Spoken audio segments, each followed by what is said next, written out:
Welcome to the Good Rookie Show. My name's Faheem.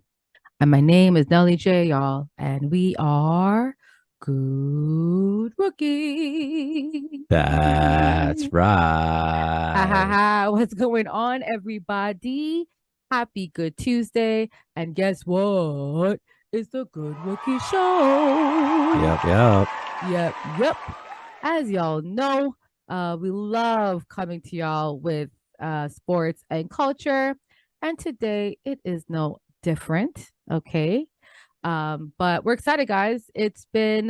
We are in Women's History Month for him in the month of March. So big up to all the ladies in history. So hopefully we can highlight a woman that's big in sports every episode this month to kind of honor this month's history month. So Good idea. Fahim, we're in the month of March now, and by now I think all the all-star games or all-star weekends are complete when it comes to MLB, NBA, you name it.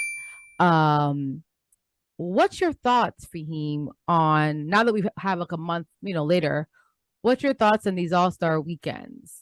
Do these leagues gotta scratch it, keep it? Because they're not doing too hot, are they? Mhm. Well, I'm definitely for All Star Weekend. Is it in like as a whole? The weekend, I think, is a success. You got to take the break. I think it's somewhat entertaining. The 3 point rising stars, slam dunk. I think the lowest part of it, which shouldn't be the lowest part, is actually the All Star game itself. The Sunday,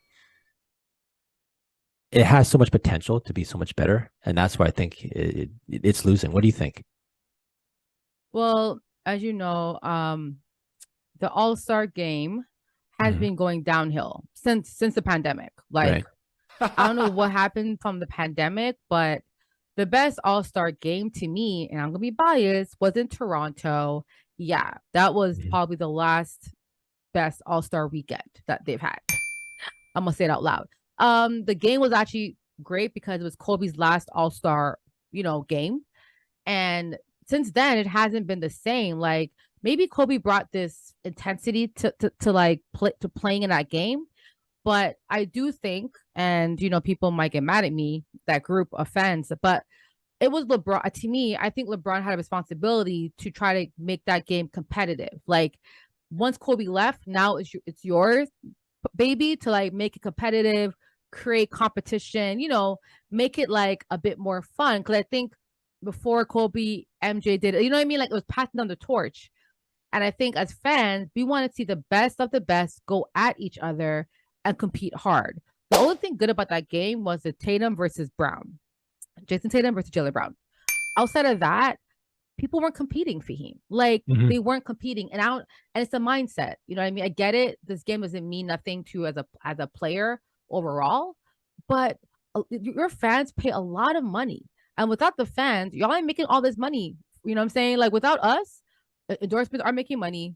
Media ain't relevant. You know what I'm saying? So this is to celebrate, like just the entire sport, and I think people have lost track as to why they even do the weekend, right? Mhm. Fahim, I don't know. Like I just think it's just boring, and everyone Yeah. knows you don't watch the first half, you watch the last quarter, um, and that's it. So yeah, since the pandemic, I've just been like, meh. How about you? What's your thoughts on the All Star Yeah, game? the pro-ams during the summer, the players play harder in the Drew League, in like all the pro-ams, Seattle, Toronto, off-season stuff. I don't know, like hmm, if a player's mentality is I'm not going to play hard unless I'm getting paid, Mm-hmm. I get it. But if it's happening during the summer, these guys they understand the fans come to see them play. So I just don't understand why they take their foot off the gas during the All-Star game Agreed. when it should be more of Wow. an honor to be playing amongst that type of talent. Suppose even when they play in the pro-ams during the summer, they might have one or two NBA players, but for the most part, it's NBA players playing against people who aren't in the league. So I don't know. I don't know what else the NBA can do to change that because they've done everything. I think the league has done everything they can do. They've incorporated giving money to charity, trying to give incentives for players to play hard. Charity still is not enough to do it. They even incorporated the ELAM, when Kobe's passing, and they said, you know what, let's honor Kobe with this 24 Elam ending. That lasted 1 year. They can't keep it going. So I just don't know what else the league has to do to get these guys incentivized to actually play hard, because I'm at the point right now where next year I'll be there for the Saturday night, but the Sunday night I might just write it off. I agree. Like the league has done enough. This is not longer the league's responsibility. It's the players.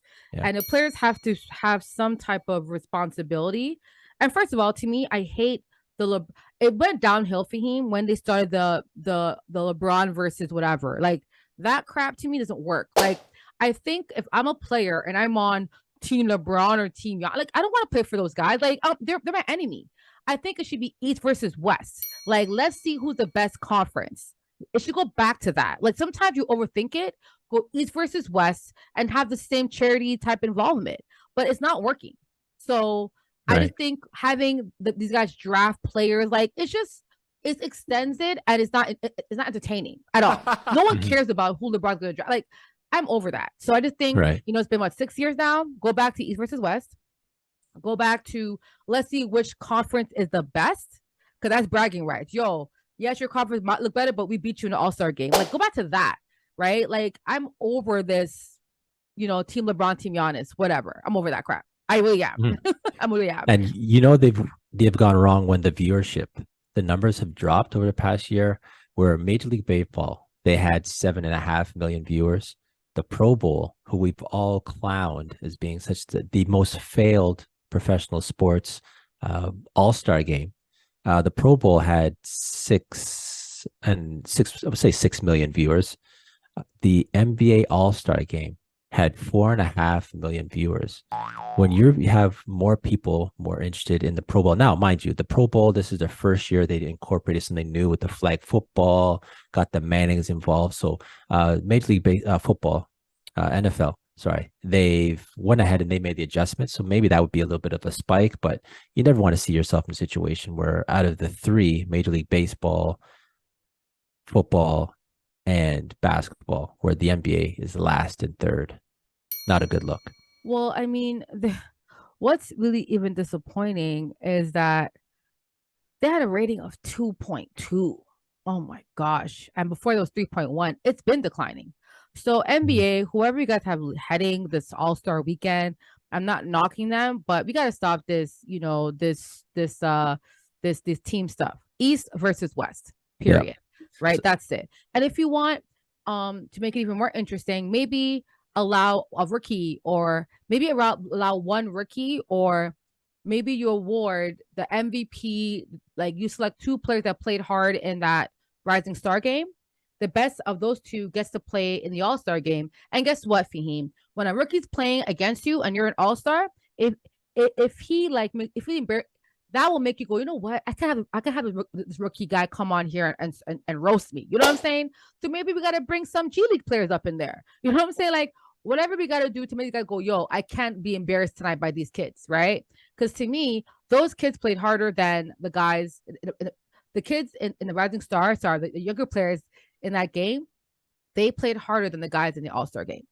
So if we got to maybe incorporate some of the Rising Star players to say, hey, if these guys outscore you, if they drop 50 points on y'all, you know what I'm saying? Like, I don't know what it is, man, but they got to change up something. It's just not working. And I really think the decline started from when they had the Team LeBron, Team KD. I don't know who thought that was a good idea. It's again gaslighting these players. Like, I'm trying to be MVP and I'm playing on Team LeBron. I don't know, man. Like, if I was a player, I would be like, I think the worst part of the whole Team LeBron, Team Giannis thing was, and it was Team LeBron, Team Steph before, but what they did this year is they did the live draft, which was horrible. And I'm not against it. Horrible idea. It's a great idea, just very poor execution. There's no way they should be spending 45 minutes trying to drag out something that should be done in like 10 minutes. It was kind of corny. Yep. And to me, like, I prefer the coaches to draft. Like, I would, or you know what? I would prefer we award the best 2 GMs. You know what I mean? We select the 2 best GMs and they draft the team. You know what I'm saying? Like, that'd be interesting. Like, so hold on. So that the way they have coaches, the East and West coaching, you're saying maybe they should incorporate the Top GMs of the executives teams who are number from one. two That's a good teams, idea. yeah. I And then like that. everyone I like votes that. for the top GMs. Those GMs, they draft the team, right? That would be That team cool. is better, and they draft for East or West. Like, Faheem, I'm not getting paid for this, but look, I just dropped some dimes, y'all, off the cuff. You know what I'm saying? Come on, NBA, do better, damn it, do better. Do better.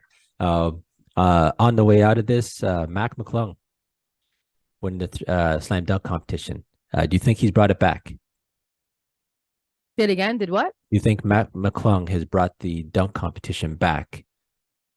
Yeah, I mean, because he It's cares. been up and down last few years, as we know. Because he cares. Like, he wanted to win. Like, that's the thing we've been missing in All-Star weekend for him. Guys who want to compete and want to win. Mac McClung, he said it before. He's like, I'm going to win this. And you could tell he wanted to win it, right? In the past, guys were dunking, but if we win, whatever. Like, you could tell he worked out, trained to make sure that he could do it. And apparently, I didn't watch him in college or high school, but apparently he's been like this. Like, he's been a great dunker from time, right? Yeah. So big up to him. But yeah, like, because he cared. Sometimes for him, fans can tell when a player cares to play basketball. Y'all, we can tell. Like, you don't gotta. We can tell by the way you approach the court, the way you're attacking the ring. We can tell if you care or not. And he just cared. I think the dunks all overall, it was a good competition. A 3-point, like, those were better than the All-Star game. So at this point, if they can't, Faheem, at this point, if they can't figure it out, just have two halves. Make it a college game. First half, second half, have the game done. But don't torture us for 4 quarters of like garbage basketball. You know what I'm saying? Like, there's so much good basketball right now. There's college, there's high school game. Like, there's so much good basketball right now as a product out there for him in this world. That was the worst I've ever seen into the basketball production. So yeah, if they can't figure it out, just have two halves. That's it. Got you. And also, if you don't make a bucket, again, another idea. If you don't make a bucket or make a basket within the first quarter, you're benched for the rest of the game. Like, Faheem, I'm about to be really like, yo, if you can score a bucket or get an assist, like, if you don't give me a stat, okay, Faheem, in the first quarter, you're benched for the rest of the game. Like, honestly, listen, I will add all these rules to make it like, I will embarrass you. If you come out here and want to be trash, you'll get benched. You'll get benched. So I did have an image of, I think the year, it might have been a few years ago. Do you remember when someone laid down and let someone dunk on them in the middle of the game? I can't remember who that was. Was it Giannis lied down? Or was it Steph lied down and Giannis dunk over him? But anyway, when that happened a few years ago, that's when you kind of feel like they've lost this whole game for this Sunday. Seeing that was, since then, it hasn't really been the same. Now it's just like, yeah, you're right. It was Giannis dunking on Steph Curry. Was it? That was in the 2017 All-Star game. 2017. So saying, again, that's since the Kobe was 2016. So I'm saying 2017 moving forward has been trash. But to your point, Faheem, I blame the vets for this. The veterans of the NBA, the ones in that game, they dictate the pace and dictate what that game's about. Right. So I blame Steph. I blame LeBron. All the guys who've been in at least 5 All-Star games or more, they're following your lead, right? Yeah. So if you're going there lazy and indifferent and whatever, so will they. That's right. Like, I don't believe in Stephen A blaming LeBron for everything. No. But I'm gonna blame all the veterans. If you're a vet, you've had 5 or more games, you need to set the pace for the guys coming after you. Because Kobe did that, MJ did that. They were playing their A off in those games. So I blame all the veterans that were in that game. Y'all got to do better. DeMar, Steph, LeBron, all of them. You know what I'm saying? Giannis, all of them. They got to do better. I'm going to give them one more year. I'll watch next year. If next year they still are on this, showboating, just making it a light run, I'm good. I'll tap out. I'll tap out. But let's get something good, though. Let's go to For the Culture. For the culture, we like to highlight individuals for the culture. And today, we get to highlight someone who's considered one of the best coaches of all time in college sports, but also a Hall of Famer as a player as well, and a coach already, by the way. It is South Carolina's own head coach of the Gamecocks, who had an undefeated regular season this year, Dawn Staley. Hey, so y'all know Dawn Staley, three-time Olympic gold medalist. Okay, she even coached the women's Faheem U.S. Gold medal team as well. All right, so Dawn can do it all. She can hoop and she can coach. And again, just because you can hoop, don't mean you can coach, y'all. It's two different skill sets, but she was gifted with both. What's also really great about Dawn Faheem is that she's also a mentor, right? Coach Lee has mentioned her as a mentor to me. She's mentored other younger, other players coming up, people of color who also want to coach, and she's helped them in terms of development, training, and how to be the best they can be when it comes to developing players or coaching players. So, something about Dawn Staley I think is so important as well is that like no matter if you're a man or woman, you admire her, right? She has crossed the gender role. You know, people talk about, oh, well, she's good for a girl, woman's coach. No, she's a good coach, period. And so I'm just so happy that we can highlight Dawn Staley Faheem. And what's really cool is that a couple of days ago, Aflac is like an insurance company in the States. They launched a campaign, and she's been added to their list. Her as well as Mike Krzyzewski, they were announced as the new starters to their GOATS campaign roster. And this is for their NCAA basketball championship, right? As we're coming up to that right now. So Faheem, Dawn is an advocate, right? Advocate for women's sports, but advocate for increasing and helping with the disparity in women's sports. So they've actually created a list called the Dawn's List. And AFIC is working with Staley to identify and target, right, the inequities in sports. So this collaboration is with Women's Basketball Coaches Association and Staley. And so a couple of things that they're going to be including on Dawn's list, it will be resource equity, helping with that, fan experience. So making sure that they invest in that fan experience for Women's Final Four. As you know, Faheem, it wasn't called the Women's Final Four tournament. It was called the Women's Basketball Tournament.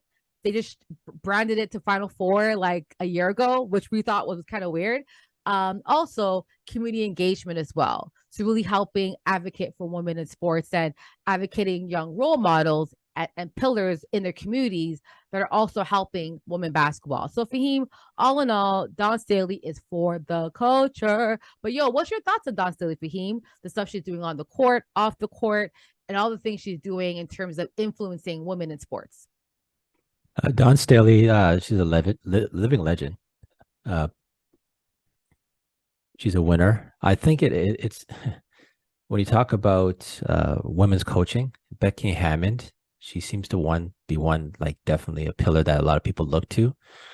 Dawn Staley's putting herself in that conversation where even though she hasn't done it in the NBA and kind of broke that barrier that Becky Hammond has, she's still trailblazing through college basketball and also just being just conscious for like literally for the culture. Anything that has to do with any type of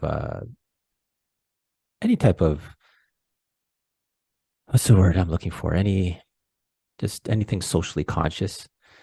Dawn Staley, she steps up. There was an issue that I was just looking to see. It was when she pulled out of a tournament.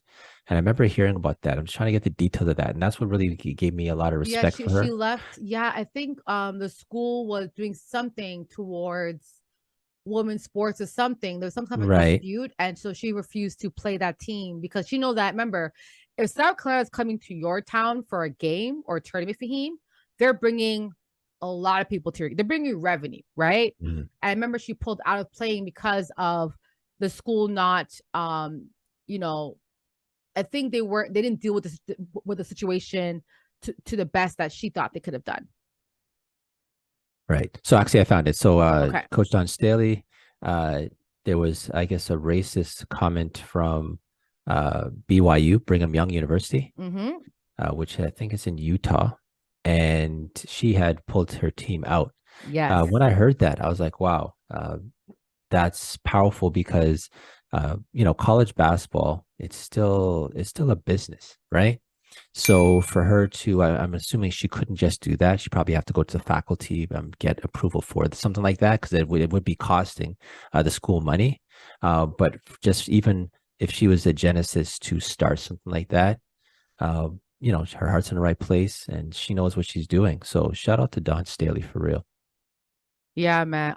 And what's crazy about Dawn Staley, right? Like, I mean, I mean, it's something where I think a lot of people don't even realize, but she's someone that I think does so much, but you really hear her talk about it. Like people talk about her and she's really like people like Dawn, Dawn, Dawn, Dawn, like, but she just does she goes to work. You know what I'm saying? She goes to work. And the players that plays for her, they adore her. You can just tell when a coach creates a culture for him of excellence, right? Like she don't take no crap from these kids, from athletes, but she also expects them to be the best that they can be. And you can tell that I mean, to have an undefeated season for him, that is not an easy feat. You know what I'm saying? Like not one game y'all slipped up, not one, right? And I think I commend the players on the court because of course they're the ones on the court. Like Boston, she's my girl from the Virgin Islands. But on top of that, I do think that she's someone that if you want to be a coach or be a leader in women's sports, she's someone that I think is a great example, right? On and off, like there's no gaps. There's no like, oh, maybe she could. No, like she's really good at this, right? But one thing about I think with this campaign is talking about the inequities in sports. And we talk about inequity all the time. People go, what does that mean? Like resources. Like we talk about how a lot of time for him, we've had absurd topics where women, NCAA teams, like the one that had that tournament in Vegas, how they didn't have the resources, right? They were in like a ghetto hotel. They had to bring their own towels. The gym didn't have like bleachers. Like, so really fighting for equity and resource equity in women's sport is a big issue.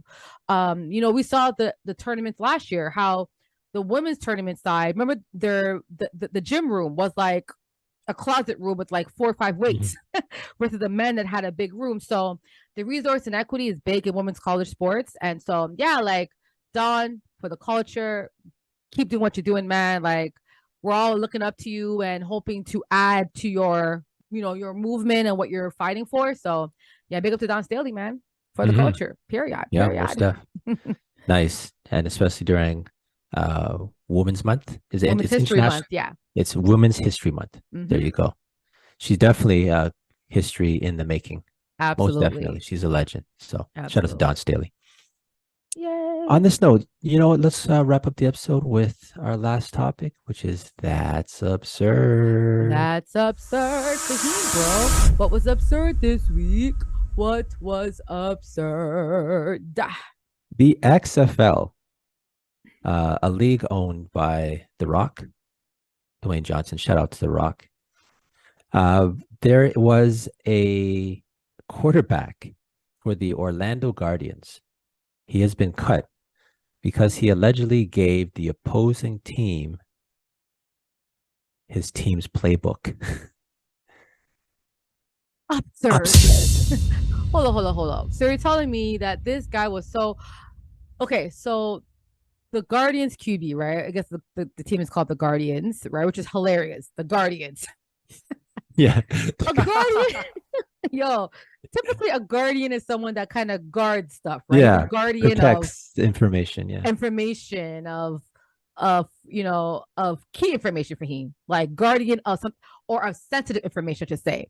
And this Guardian quarterback, Quinten Dormady, I would say his name. Is it he's being investigated, y'all. That he gave plays to his opponents. What? Like, okay. So you don't care to win? Oh my queen, this is bad. Like this is really bad. So I did XFL, and this is like something where like you wonder, has this happened before? Like is this, maybe he just got caught, but is this a common thing where someone gives you money? Like was he bribed or did he willing to say, you know what, y'all? I want y'all to whoop us so bad. Here's the plays. You know what I'm saying for him? Like, what was his motivation? It has to be Right. money, right? I would assume it's money. Can you bet on XFL games, first of all? I'm assuming I wouldn't do you that. I mean, can. that's absurd. If you are, let me know, man. That's absurd. If you're That's an betting on element. XFL games, That's an element.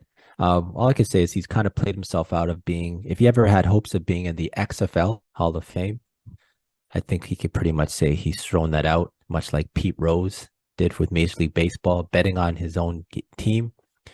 Giving away playbook is not going to get you anywhere with the league. So shout out to him. Best of luck to him. Do they think, like, I know there's best of luck first of all, for him, he's done.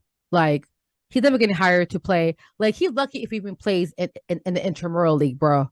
There's no, like, the one thing about sports is like that teammate theme, that locker room, that type of like camaraderie that you guys kind of create together, especially in football, that like gladiator, like we're on the same side type ideology. That's important to any football team or any team, period. He broke that code. So who wants to, Faheem, would you ever want to play with somebody, even in pickup, right? Pickup, I mean, but, you know, why would you want to play with someone that would actually sabotage all your hard work? Like, we practice every week. We're training all the time, right? In and out of the gym. And you're going to sabotage all our effort because what? You know what I'm saying? Yeah. I think he's done for him. He's done forever, like in football, professionally, I should say. Absolutely absurd. I'd be interested in hear the motive. We're probably not going to hear the motive, so we can just speculate. But whatever the motive is, it clearly wasn't worth it in the big picture. So anyways, let's keep it moving. Nelly J, let's put this episode in the books. Y'all, that was the Good Rookies show.